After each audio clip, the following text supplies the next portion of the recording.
उम्मीद करता हूं कि आज की क्लास में आप लोग बेयर एक्ट लेकर के बैठे होंगे। कल हम लोगों ने इंट्रा टेरिटोरियल एप्लीकेबिलिटी के बारे में पढ़ा था, जो बिलोंग करता है section 2 of the IPC and corresponding section 1 subsection 3 of the BNS. हम लोग बेयर एक्ट में देखते हैं कि सेक्शन 2 ऑफ द आईपीसी क्या कहता है। Punishment of offences committed with in India, every person shall be liable to punishment under this code and not otherwise for every act or omission contrary to provision thereof of which he shall be guilty within India। कल मैंने आपको बताया था कि कोई भी person चाहे वो इंडियन हो या फॉरेनर हो, यहां एवरी पर्सन जो मेंशन किया है यही बात है। एवरी पर्सन मीन्स चाहे वो फॉरेनर हो या फिर इंडियन हो, shall be liable to punishment under this code. कोई भी पर्सन इस कोड के अंतर्गत पनिशमेंट उसको दी जाएगी, वो लाइबल होगा यदि कोई ऑफेंस करता है। जो एक्ट और ओमिशन की बात यहां की गई है उसका मतलब ऑफेंस है। यदि कोई ऑफेंस करता है विद इन इंडिया, इंडिया के अंदर कोई भी ऐसा व्यक्ति जो फॉरेनर है या इंडियन है ऑफेंस करता है, तो वो लाइबल होगा under section 2 of the IPC. यही same provision section 1 subsection 3 of the BNS में दिया गया है। अब बीएनएस का बेयर एक्ट में देखिए, section 1 subsection 3, every person shall be liable to punishment under this sanhita and not otherwise for every act or omission contrary to the provision thereof of which he shall be guilty within India। आज की class हम start करें उससे पहले मैं आपसे कुछ question करना चाहता हूं। यहां पहले एग्जांपल में ए एक इंडियन है जो जाता है युगांडा। युगांडा में बी का मर्डर कर देता है। क्या ए अंडर आईपीसी और अंडर बीएनएस लाइबल होगा? अभी हम लोगों ने जब सेक्शन 1 ऑफ द आईपीसी पढ़ा था तो उसमें हम लोगों ने देखा कि आईपीसी और बीएनएस का जो एक्सटेंड है वो होल इंडिया है। ए जो है क्राइम कमिट कर रहा है युगांडा में आउट ऑफ इंडिया, तो क्या उसके ऊपर आईपीसी या बीएनएस के अंतर्गत कोई लाइबिलिटी होगी? दूसरा एग्जांपल है, यक्स एक इंडियन है जो इंडियन एम्बेसी जो ऑस्ट्रेलिया में लोकेटेड है, इंडियन एम्बेसी में जाता है और थेफ्ट कमिट करता है। ये जो इंडियन एम्बेसी है वो ऑस्ट्रेलिया में लोकेटेड है, तो क्या यक्स लाइबल होगा अंडर आईपीसी और बीएनएस? तीसरा एग्जांपल क्या कहता है, सी एक इंडियन है, ये ऑस्ट्रेलियन एम्बेसी जो कि ब्राजील में लोकेटेड है वहां थेफ्ट कमिट करता है। क्या सी लाइबल होगा अंडर आईपीसी और under BNS? Example of the fourth, S नाम का एक व्यक्ति है जो साउथ अफ्रीकन है, सिटीजन है साउथ अफ्रीका का। पी एक चाइनीज है जो एक एयरक्राफ्ट में ये दोनों सफर करते हैं। ये एयरक्राफ्ट कैलिफोर्निया के एयर स्पेस पे उस टाइम पे होता है जब यस जो है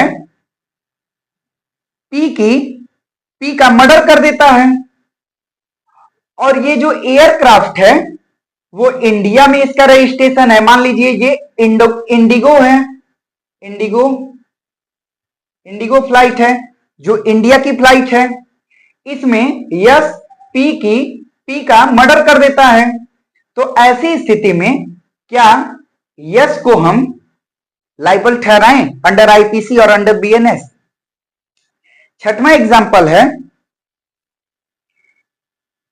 एक शिप है इंडियन नेवी की जिसमें ए नाम का व्यक्ति बी के साथ क्रिमिनल इंटिमिडेशन करता है। क्रिमिनल इंटिमिडेशन मीन्स उसको डराता धमकाता है। तो क्या ए की कोई लाइबिलिटी होगी अंडर आईपीसी और अंडर बीएनएस? यही बात करें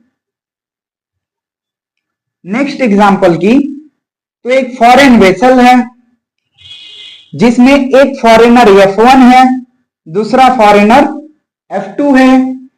F1 ग्रेवियस हर्ट कॉज करता है F2 पर, और ये फॉरेन वेसल इंडिया में आती है और इस F2 का ट्रीटमेंट चलता है दिल्ली एम्स में।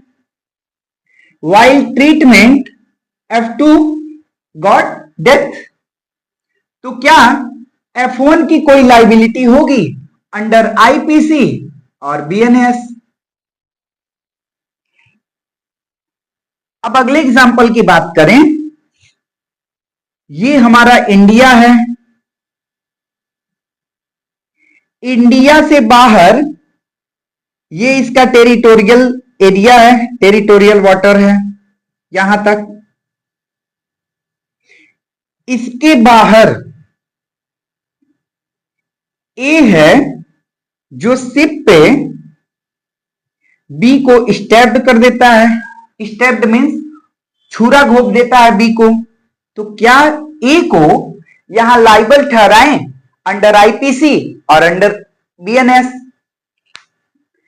अब इन सारे एग्जाम्पल का जो भी लाइबिलिटी किसमें होगी किसमें लाइबिलिटी नहीं होगी, ये या तो मैं खुद आपको बता दूं या आप मुझे बता दीजिए। तो मैं भी यही चाहता हूं कि आप लोग मुझे बताएं। उसके लिए मैं आपको कुछ प्रोविजंस बताने वाला हूं। उसी प्रोविजन के अकॉर्डिंग आप जो है इन सब का आंसर फाइंड आउट कर लेंगे। आइए हम लोग पढ़ते हैं, देखते हैं under IPC and under BNS क्या प्रोविजंस दिए गए हैं इन सभी के रिगार्डिंग।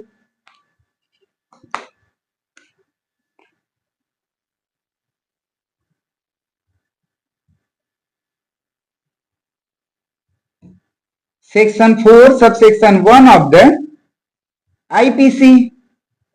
देखते हैं section 4 subsection 1 of the IPC क्या कहती है। Extension of code to extra territorial offences. The provision of this code apply also to any offence committed by, subsection 1 क्या कहता है, any citizen of India in any place without and beyond India. Section 4 का subsection 1 कहता है any person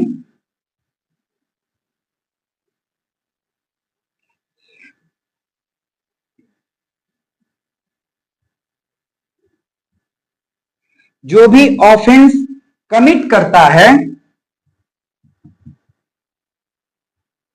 without और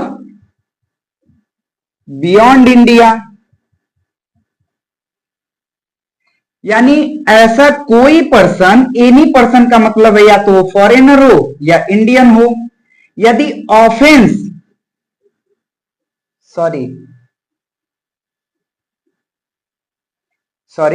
section 4 का subsection 1 any person की बात नहीं करता है, बात करता है एनी सिटीजन ऑफ इंडिया की।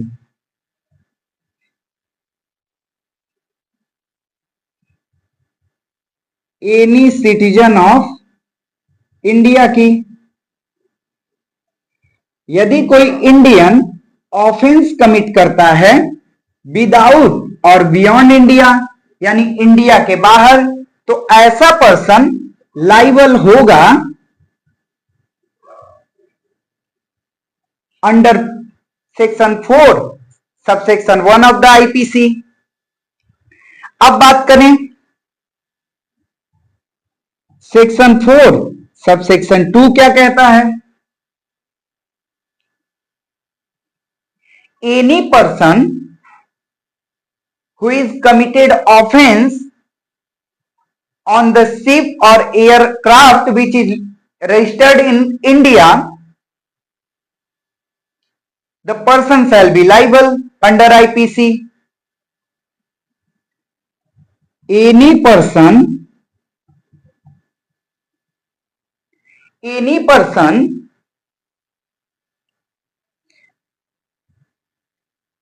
commits offense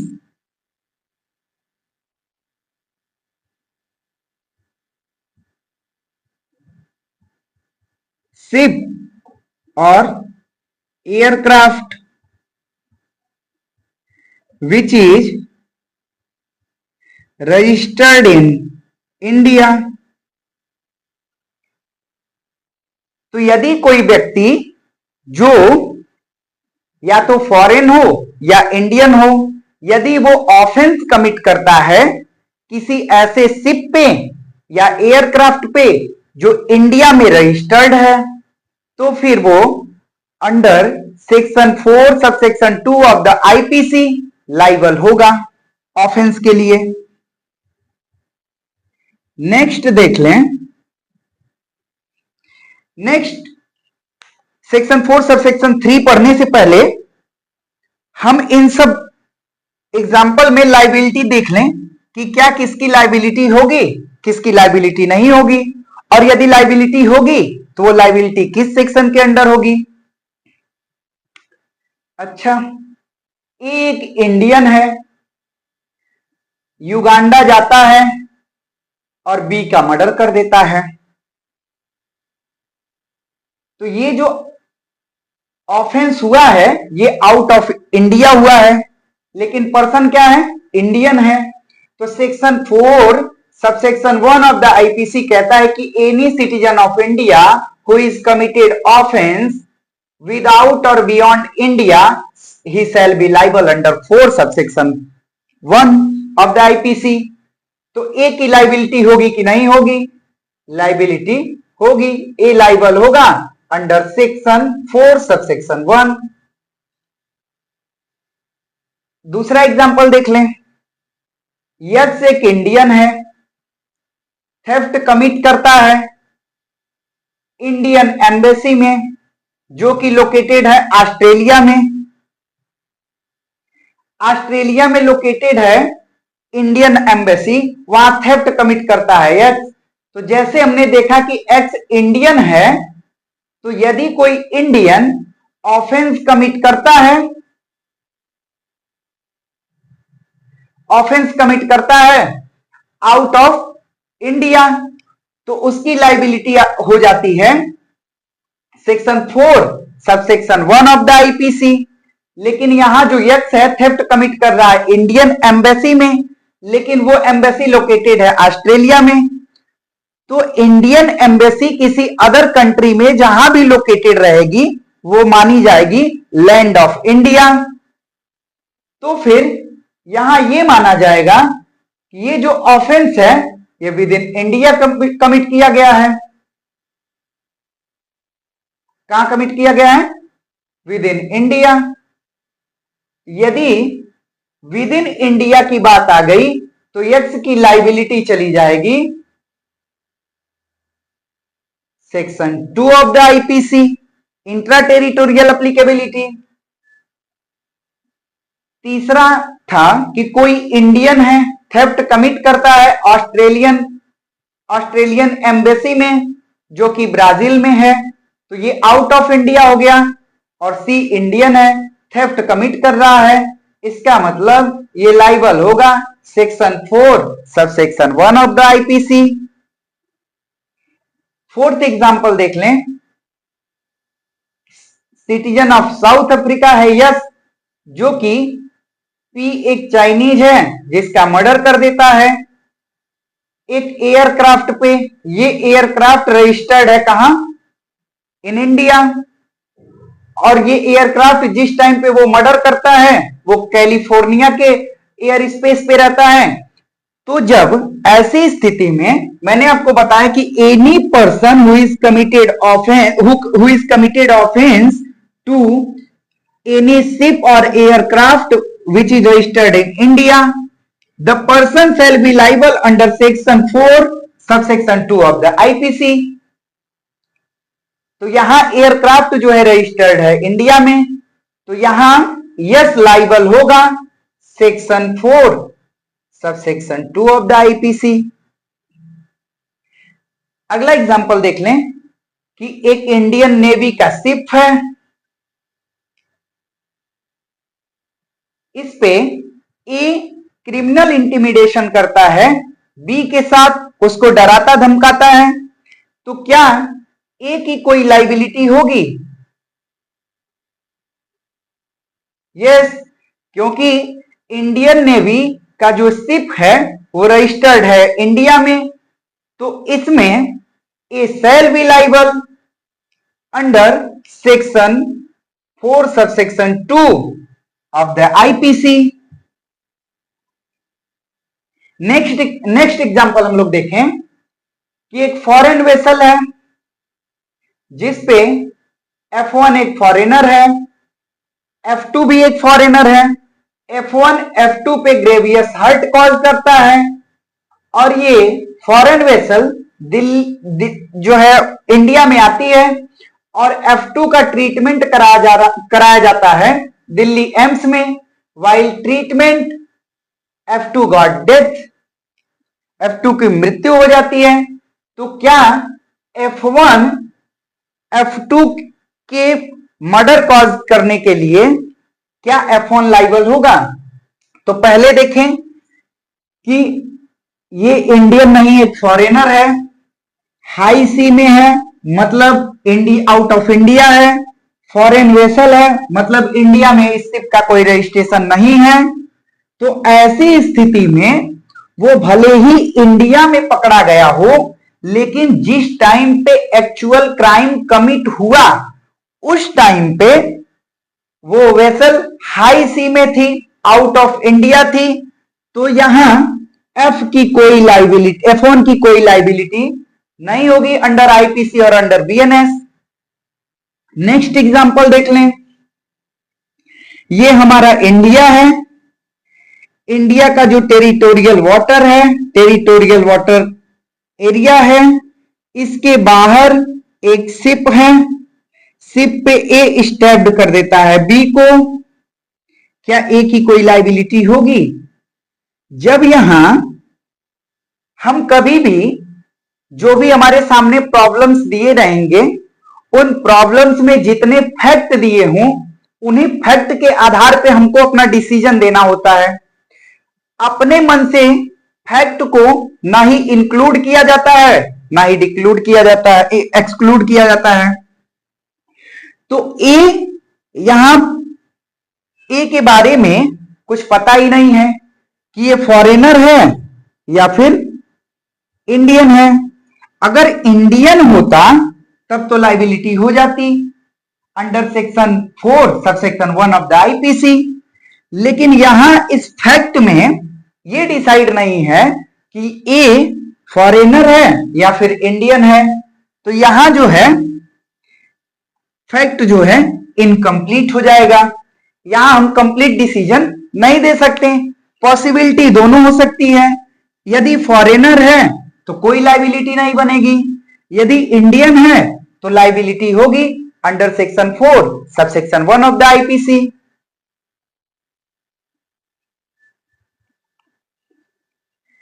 अब आप लोग आईपीसी का बेयर एक्ट देखिए जिसमें section 4 subsection 1 of the IPC क्या कहता है?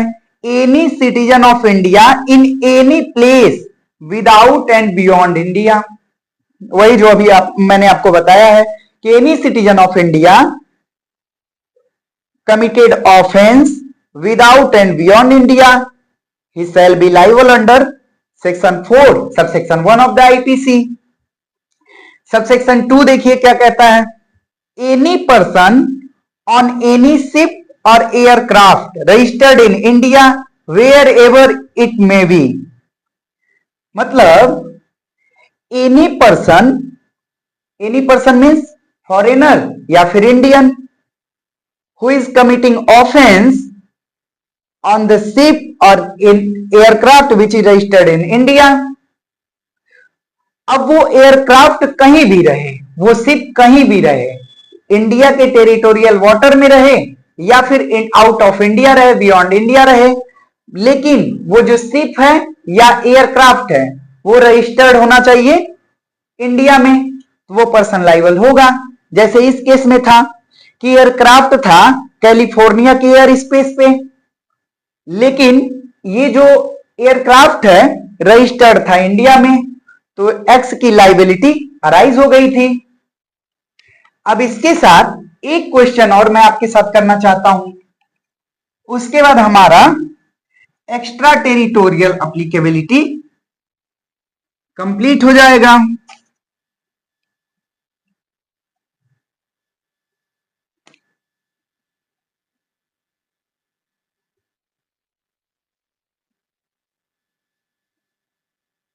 ये हमारा इंडिया है। अब मान लीजिए पी नाम का कोई पर्सन है जो पाकिस्तान में बैठा हुआ है, और ये जो है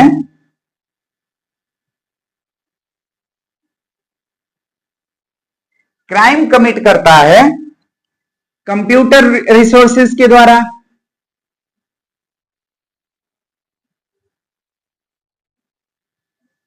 इन इंडिया, तो क्या पी की कोई लाइबिलिटी होगी अंडर आईपीसी और बीएनएस? उसके लिए हमको section 4 subsection 3 of the IPC एक बार देखना पड़ेगा। Any person in any place without and beyond India committed offence targeting a computer resources located in India.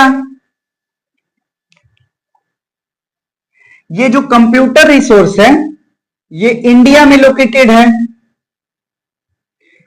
और ये इस कंप्यूटर रिसोर्स को हैक कर लेता है, हैक करके जो भी इसका डेटा है लीक कर देता है। तो क्या ऐसी स्थिति में पी की कोई लाइबिलिटी अराइज होगी? यही बताता है section 4 subsection 3 of the IPC कि यदि कोई पर्सन कंप्यूटर रिसोर्स के द्वारा, वो इंडिया में हो पर्सन या फिर इंडिया के बाहर हो, कंप्यूटर रिसोर्स के द्वारा जो कंप्यूटर रिसोर्स लोकेटेड है इंडिया में, यदि कोई क्राइम कमिट करता है, कोई डेटा लीक करता है, हैकिंग करता है, तो ऐसे पर्सन की लाइबिलिटी अराइज होगी। He shall be liable under section 4 subsection 3 of the IPC. जो कि हम लोगों ने एक्स्ट्रा टेरिटोरियल और intra territorial applicability under IPC देख लिया। अब डायरेक्ट खोलिए बीएनएस का, और हम लोग देखते हैं जो सेक्शन 2 ऑफ द आईपीसी था वही section 1 subsection 3 of the BNS में बताया गया है, और जो सेक्शन 4 ऑफ द आईपीसी में बताया गया है वही सेम प्रोविजन सेक्शन 1 सबसेक्शन 5 में बताया गया है। और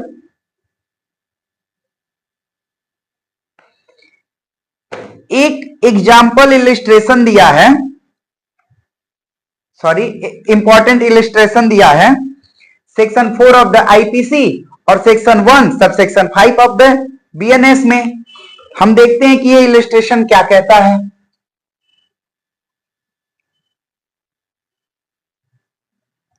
कहता है A who is citizen of India, ये क्या है? सिटीजन ऑफ इंडिया है, इंडियन है,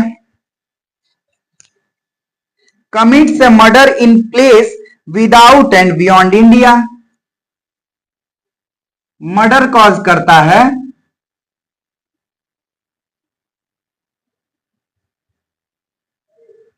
आउट ऑफ इंडिया,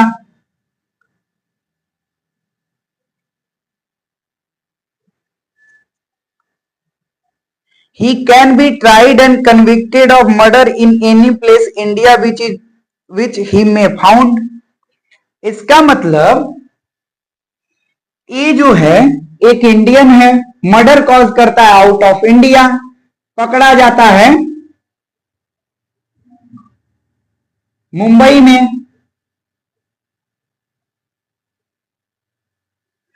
तो ये जो प्रोविजन है, ये प्रोविजन ये तय कर रहा है कि ऐसा व्यक्ति जो इंडिया के बाहर क्राइम कमिट कर रहा है, यदि इंडिया में जहां भी वो पकड़ा जाएगा उसका जुरिस्डिक्शन क्या होगा,